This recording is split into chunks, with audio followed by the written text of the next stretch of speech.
Mesdames et messieurs, bonjour. Une fois de plus, nous vous souhaitons la bienvenue sur le plateau de Universalis Web TV Radio. Nous recevons à ce jour dans l'émission Organisation et développement de bien estimés invités, des personnes importantes dans le paysage mauritanien. Nous recevons justement à ce jour des personnalités pour échanger sur une thématique assez importante au niveau de la Mauritanie, dans le G5 Sahel et certainement pour l'Afrique. Alors sans plus tarder, nous allons rentrer dans le vif du sujet. Nous allons nous tourner, n'est-ce pas, vers nos invités qui ne sont autres que des ambassadeurs de paix. Ils vont chacun d'eux se présenter à nous et certainement qu'après cette phase de présentation, chers téléspectateurs, nous pourrons justement entrer dans le vif du sujet relativement aux ambassadeurs de paix, relativement à la FPU et certainement à leurs actions à mener au sein de la Mauritanie, certainement dans le G5 Sahel et partant, n'est-ce pas, au niveau de l'Afrique. Alors, chers invités, nous vous souhaitons justement la bienvenue sur notre plateau. Avant d'aller, n'est-ce pas, dans le vif du sujet, nous allons vous demander de vous présenter à nous. Nous allons commencer par monsieur. Bonjour, Excellence. Je vous remercie de nous donner l'occasion de dire ce que nous pensons sur le programme que nous avons devant nous. Nous félicitons également Dr Youssouf Aziz, qui a été l'occasion, qui a en tout cas fait beaucoup d'efforts pour qu'on arrive à faire ce pas de géant en direction de l'avenir du réseau des ambassadeurs de la paix en collaboration avec FPI et G5 du Sahel. Donc c'est un événement important, nous sommes suffisamment motivés pour adhérer positivement dans cette voie. Merci beaucoup. Je m'appelle Cheikh Konaté, je suis ambassadeur de paix. D'accord, ok. Cheikh Mbarek, juriste et ambassadeur de la paix. La question que nous voulons justement vous adresser tout de suite, pour ceux qui nous suivent bien évidemment sur le petit écran et qui ne comprennent pas effectivement ce que c'est que ambassadeur de paix et FPU, alors quelle définition ou quelle explication justement pouvez-vous nous donner sur la FPU et certainement les ambassadeurs de paix? Monsieur Marek, nous allons justement débuter par vous. Cette fédération, c'est une organisation universelle dont les missions sont consacrées à la prévention des conflits dans le monde. Elle a été créée par M. Moon, un révérend sud-coréen, affronté à ces expériences de conflit dans ce continent sud-coréen. Donc ces missions sont surtout la prévention de la paix et son caractère universel lui permet de s'implanter dans tous les pays du monde. Et justement, la Mauritanie a un besoin pressant de cette mission qui complète la mission officielle qui s'est organisée en élaborant une certaine charte, c'est-à-dire une certaine stratégie nationale qui a vocation régionale pour la paix et la sécurité régionale. Je pense que cette organisation, aujourd'hui, elle a dépassé ses limites de balbutiement dont elle a hérité une dizaine d'années que le président Djigo a bravement, avec beaucoup de patience et de bravoure, supporté. Nous sommes témoins de sa persévérance, de son endurance, de sa ténacité pour la création de cette organisation.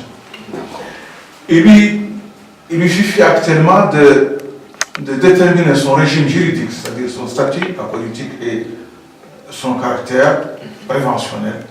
Je pourrais intervenir ultérieurement pour développer certaines idées. D'accord, merci beaucoup M. Mbarek. Alors je vais me tourner tout de suite vers M. Djigo, président Djigo. M. Mbaré, justement, dans son intervention, faisait état de la nécessité, effectivement, des ambassadeurs de paix en Mauritanie, faisait état de la nécessité de la Fédération pour la paix universelle en Mauritanie, parce que le besoin, effectivement, se faisant ressentir, il a mis en évidence, justement, vos actions sur un certain nombre d'années. Alors, la question que moi, je vais vous poser maintenant tout de suite, on entend ça et là, justement, dans l'espace mauritanien, la radicalisation, n'est-ce pas, d'un certain nombre de jeunes. Quelle réponse justement à la FPU ainsi que les ambassadeurs de paix justement dans ces facteurs qui, nous le savons, mondialement est combattu. Et justement, votre intervention et votre action dans ce secteur, qu'est-ce que vous pouvez justement, n'est-ce pas, donner comme explication, ce qui certainement va développer un peu vos actions, n'est-ce pas, au niveau des ambassadeurs. Le réseau des ambassadeurs de la paix, depuis sa création, a œuvré pour le bien-être des populations, l'éducation des jeunes surtout, pour parler de radicalisation. Et nous avons prévu la formation, si vous voulez, civique au niveau des jeunes dans les établissements scolaires, parce que c'est ce qu'il faut faire. Et puis, éviter également, on appelle ça encore, l'immigration clandestine. Ça aussi, ça fait partie des problèmes aujourd'hui qui minent l'Afrique, et surtout l'Afrique du Nord, vers l'Europe. Notre désir ardent, c'est encore de participer de l'implantation de FPI, qui constitue une organisation supérieure au réseau des ambassadeurs de la paix, donc qui va jouer un rôle très important en Mauritanie et dans la sous-région, surtout vers le G5. D'accord. Alors la question que je voudrais vous adresser à vous, monsieur, justement, on se rend compte effectivement à l'issue de l'intervention du président Djigo que l'action, n'est-ce pas, menée par à la fois la Fédération pour la paix universelle ainsi que les ambassadeurs de paix, vient comme une valeur ajoutée, n'est-ce pas, au gouvernement mauritanien. Alors justement, pour nous qui sommes novices, n'est-ce pas, dans cet aspect, dans cette sphère d'organisation à caractère certainement universel, qu'est-ce que vous pouvez dire justement face à, je vais dire, la complémentarité, n'est-ce pas, de cette organisation-là, ainsi que, n'est-ce pas, des actions? Donc, comme vous savez, pour la gestion de la chose publique, il n'y a pas que le pouvoir public. Il y a aussi ce qu'on appelle la société civile. Une organisation donc, qui œuvre pour le dialogue, la réconciliation des religions, des races et des cultures. Et elle se veut, si vous voulez, apolitique. Elle cultive la tolérance. Elle cultive aussi ce qu'on appelle le juste milieu, qui est aussi le cheval de bataille de l'islam, que beaucoup ne comprennent pas, que les extrémistes ne comprennent pas. Un bon musulman ne peut jamais être extrémiste ni intégriste. Parce que l'islam donc encourage ce qu'on appelle la tolérance. L'islam encourage le juste milieu. L'islam encourage l'acceptation de l'autre. Et nous constatons qu'aujourd'hui, la paix est un peu menacée dans le monde entier. Il y a toujours ces particularismes et parfois ces besoins égoïstes qui font que les hommes se font la guerre d'intérêt. Et donc, comme il l'a dit, comme le président l'a dit, comme M. Barrett l'a dit aussi, cette organisation est née au Japon. En Corée, pardon, je vais dire en Corée du Sud. Et son objectif, justement, c'était justement pour réconcilier. C'était pour lutter contre la guerre. C'était pour prévenir les conflits. Parce que la paix est la toile de fond de la construction des nations. S'il n'y a pas de paix dans une nation, la nation ne peut pas se construire. Il faut que dans la nation, que les différentes composantes de la nation se comprennent. Mais il faut aussi que les nations se comprennent. Donc il faut une compréhension intranationale et internationale, donc entre les nations. Tout de suite, le doyen on peut souligner, à parler des jeunes et de la jeunesse. Effectivement, la jeunesse constitue la majorité, si vous voulez, de la population des pays sous-développés. Et la jeunesse est une cible facile, une proie facile. Donc, si vous voulez, à l'intégrisme, etc. Et nous avons eu donc des actions dans les établissements scolaires, comme le président l'a souligné, pour justement prévenir un peu ces conflits et essayer d'encadrer les jeunes de les amener à s'accepter mutuellement, à accepter leurs différences et aussi à accepter de vivre chez soi au lieu de se lancer dans la migration clandestine qui est beaucoup très hasardeuse. Merci pour vos interventions. Chers téléspectateurs, si vous nous suivez, vous êtes à l'émission Organisation et Développement. Nous recevons ce jour le président Djigo et son équipe certainement. Nous échangeons sur la question de la Fédération pour la paix universelle. Nous échangeons également sur les activités, n'est-ce pas, des ambassadeurs de paix. Et la question justement que je vais vous poser maintenant, c'est une question ouverte. Le président, quand vous parliez tout de suite, vous avez fait justement mention de la FPU au niveau de la Mauritanie, la FPU au niveau du G5 Sahel. Est-ce que nous devons comprendre justement que c'est maintenant que le réseau ou alors la FPU au niveau G5 Sahel se met en place? Je vais vous dire que d'abord, à ce niveau, j'adresse mes félicitations et toute ma reconnaissance à son Excellence le professeur Adama Doumbia, actuellement basé à Dakar, qui est secrétaire général de l'Afrique en ce qui concerne le FPI. Et il vient de nous instruire, par l'intermédiaire du Dr Youssouf Aziz, de nous mettre au travail pour la participation effective de ce qui est prévu pour l'intégration d'abord des réseaux au niveau des FPI et au niveau de G5 Sahel. Et donc, notre mission pour les ambassadeurs de la paix, je dois vous dire d'abord les devises des ambassadeurs de la paix, sa mission principale, en dehors des institutions, eux-mêmes sur le terrain. Allah est le créateur et les êtres humains sont ou doivent être liés à lui. Ça, c'est une base, ça, c'est une devise. La nature de l'homme est essentiellement spirituelle. Le mariage est une institution sacrée et la famille est l'école de l'amour. N'est-ce pas? Vous suivez? Oui. Vivre pour le bien des autres est la vertu la plus élevée. Le dialogue, la réconciliation et la coopération entre les religions, les races et les cultures sont les conditions sine qua non pour la paix mondiale. Donc nous acheminons vers ça. Non. Merci beaucoup. Donc, oui. Je voudrais un peu compléter. Dans le cadre national, je vous ai un peu souligné qu'il y a une stratégie nationale qui lutte contre les défis au Sahel, dans la région. C'est d'ailleurs la cause de la création du G5 en Mauritanie. Et il y a eu cette stratégie de Mauritanie. Et dans cette stratégie, il y a plusieurs volets, s'il vous plaît. Il y a un volet intellectuel, qui est la sécurité intellectuelle, qui a produit l'extrémisme en Mauritanie, et que nous devons, et qui doit prévenir justement cet extrémisme religieux, auquel, c'est-à-dire dans ce cadre, l'action des ambassadeurs est extrêmement importante. Parce que c'est la prévention des causes de conflit. Effectivement, quand on sait, pour ne pas vous couper, nous allons à compléter, justement, quand on sait qu'effectivement au niveau sécuritaire, dans le G5 Sahel, certainement même dans la sous-région, c'est un facteur qui est assez sensible. Dernièrement, ou les années précédentes, on a connu beaucoup de pays qui ont été victimes d'un certain nombre d'actions de radicalisation et de terrorisme. On comprend bien effectivement votre intervention, celui, n'est-ce pas, de prévenir. C'est ça, de prévenir.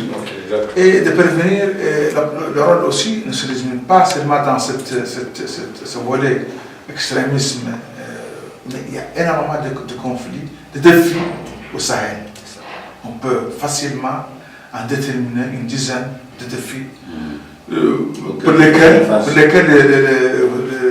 les ambassadeurs de la paix doivent intervenir. Parce que tout cela, tout ce qui est insécurité,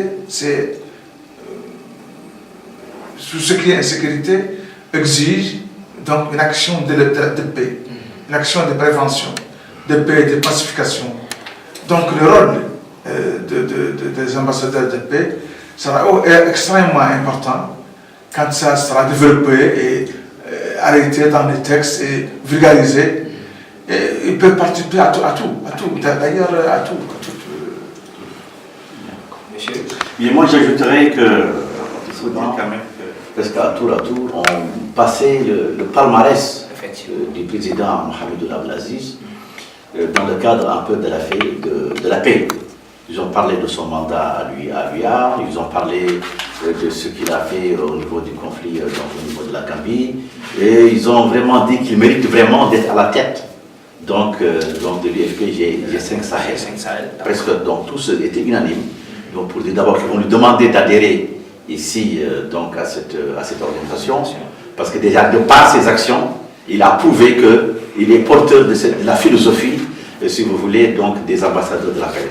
Et il voudrait bien qu'il la préside en Mauritanie. Et je vous remercie. Alors, à l'issue justement de vos explications, illustres invités, nous nous rendons compte immédiatement que la tâche qui est la vôtre, à la fois, n'est-ce pas, dans le réseau des ambassadeurs de paix, mais également celui, n'est-ce pas, de la Fédération pour la paix universelle, surtout dans l'ouverture que vous faites au niveau du G5 Sahel, on comprend tout de suite que la tâche qui vous attend n'est pas forcément une tâche aisée.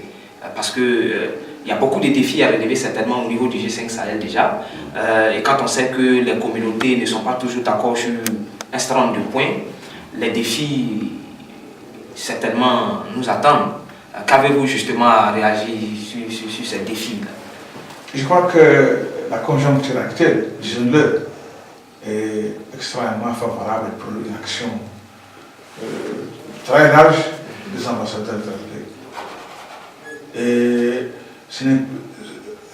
ces missions ne doivent pas plus se limiter à agir en tant qu'organisme privé de prévention de paix, mais ils doivent contribuer effectivement à l'action gouvernementale, à l'action de toutes les autres organisations, et ils doivent s'activer normalement, s'organiser et s'activer pour une coopération et une collaboration plus étroite avec l'ensemble des instances qui travaillent pour la paix et la sécurité internationale. D'accord. Président, effectivement, on comprend effectivement que ce challenge qui est le vôtre, on comprend bien que votre épaule est suffisamment solide pour le porter, mais vous avez effectivement besoin d'appui, des personnes ressources pour vous accompagner. Alors, qui justement peut devenir ambassadeur de paix? Ambassadeur de paix, il s'agit d'abord de personnalités de bonne éducation qui véhiculent le civisme dans tous ces domaines, n'est-ce pas? Et qui œuvrent pour le bien des autres, qui sont déjà connus par d'abord, il faut une éducation de base, et le civisme, n'est-ce pas? Les valeurs internationales, la valeur humaine, morale et autres. Il faut qu'il dispose d'abord de ces qualités. Un homme propre, qui dans son passé n'a pas été ciblé dans d'autres, qui est propre, en tout cas, blanc comme neige, et qui peut œuvrer pour le bien des autres. C'est ça essentiellement. Œuvrer pour le bien des autres, ça n'a pas de limite. Effectivement. Donc tout problème qui se pose, tu l'enregistres et tu en fais le vôtre. Voilà. D'accord, effectivement. D'accord, oui. Effectivement, comme l'a dit son Excellence le Président, il n'est pas ambassadeur de paix qui veut. Non. Être ambassadeur de paix, il faut d'abord avoir la philosophie de la paix. Avoir une certaine moralité, une bonne moralité. Être imbu de la bonne citoyenneté. Être altruiste. Et aussi savoir avoir l'esprit du sacrifice et du bénévolat. Exactement, c'est tout ça. Et être vraiment volontaire et engagé. Et il faut s'oublier au profit des autres. Et chercher à unir. Et à être tolérant. Et voilà, donc c'est un peu ça pour compléter. Voilà qui est clair. Avant, certainement. Moi, je dirais c'est un état d'esprit d'abnégation, d'abord, et de prise de conscience de la nécessité d'entraide, de venir aux besoins des autres, d'instaurer une paix universelle sans laquelle le monde va s'embraser. D'accord. Alors, dans votre intervention de début, vous parliez effectivement du cadre juridique. Justement, qu'est-ce que vous pouvez nous dire effectivement sur ce cadre? Ce cadre juridique doit préciser les statuts de cet organisme, c'est-à-dire qu'il s'agit d'une organisation à caractère privé, apolitique, et qui, justement, je lutte préciser ses missions, préciser son régime juridique et ses missions, avec beaucoup de précision. C'est-à-dire qu'en précisant les missions, il n'y a plus d'ambiguïté.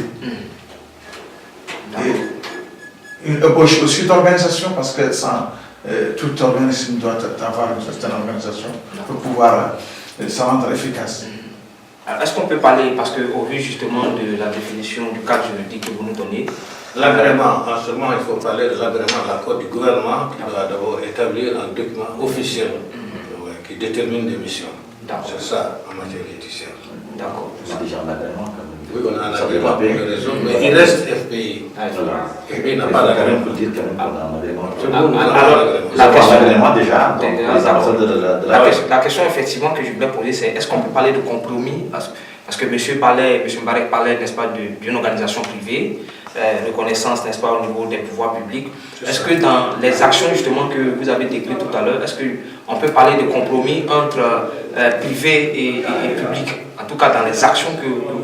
Oui, tout à fait, absolument. Parce que quand je vous dis, c'est une collaboration, une coopération, ça donne une certaine complémentarité. D'accord. Parce que qui dit prévention, c'est un champ extrêmement large. Prévention, c'est pas l'action gouvernementale, mais qui complète l'action gouvernementale, qui enseigne, qui suit, qui accompagne l'action gouvernementale à tout moment. Donc il faut que ça soit bien déterminé. Et les rapports entre FPI et les autorités, c'est-à-dire les résultats administratifs, doivent être déterminés et précisés.